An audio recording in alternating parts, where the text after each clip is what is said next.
Hi everyone! Today's lesson is an introduction to Englonesian. Englonesian is a magical language that lives somewhere between English and Indonesian. I know what you're thinking. Sasha, you're making this up. But no, I'm not. Englonesian is very real and it can be used by anybody from parking attendants to advertising executives. Now that you're eager to learn more, let's begin our lesson. The simplest form of Englonesian involves taking the Indonesian language and simply replacing saya and kamu with I and you. Let's look at an example.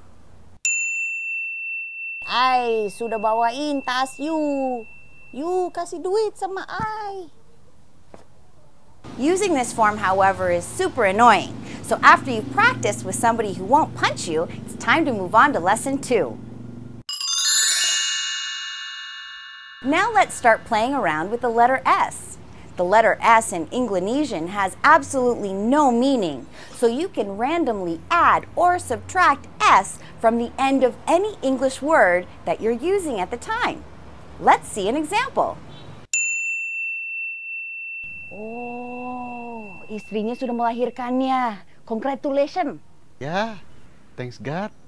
Dia sehat. As you can see, our first actor creatively removed the letter S from congratulations, and our second actor decided to add an S to thank God. The possibilities are endless, so you can try practicing this at home. As you get more fluent, you'll be tempted to add more and more English words to your Englonesian sentences. Be smart about which words you use as substitutes, however. Make sure that your English word has fewer syllables than its Indonesian equivalent. Take, for example, pengemudi motor. Pengemudi motor. That has 6 syllables.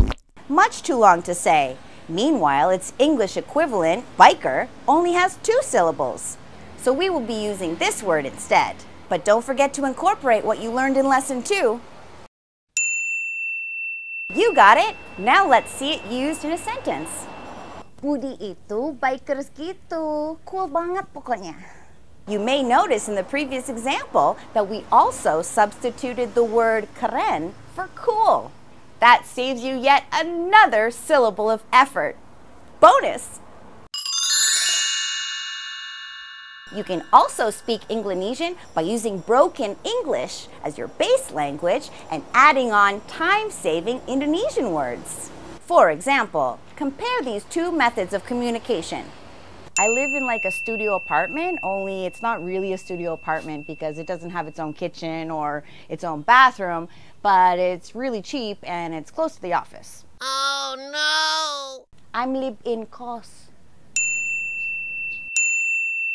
You're welcome. Children of Indonesia's elite also speak Englonesian, only they've mastered the art of incorporating a flawless English accent in their Englonesian sentences. This form of Englonesian was made popular by the Indonesian soap opera star and singer known as Cinta Laura.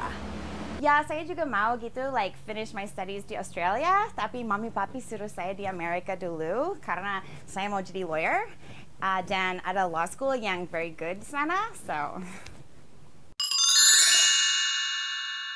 Sometimes you'll need to use a word that doesn't exist in the Indonesian language because the concept of it doesn't exist in Indonesian culture. Take, for example, the words efficient and effective. Rarely in Indonesia has anything ever been efficient and effective at the same time. That's why Englonesian is so important. Note, you may not actually know the difference between effective and efficient, so make sure to use them both at the same time so that nobody finds out. Menurut saya, mindsetnya harus berubah.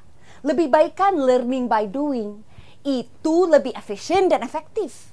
Sure, it's 50-50 whether or not the person in the example really knew what they were saying, but it sure sounds modern and forward-thinking. Now that you know the tricks, you can use them at home too. Well, that concludes our lesson today on Englonesian. Thanks God, this video's over. Subscribe! Ooh, ooh. This is Z. Aduh, aduh. And she's like a week old. She's mine and Anga's. You can check out my vlog, Jobless Vloggers. Because Z's in there.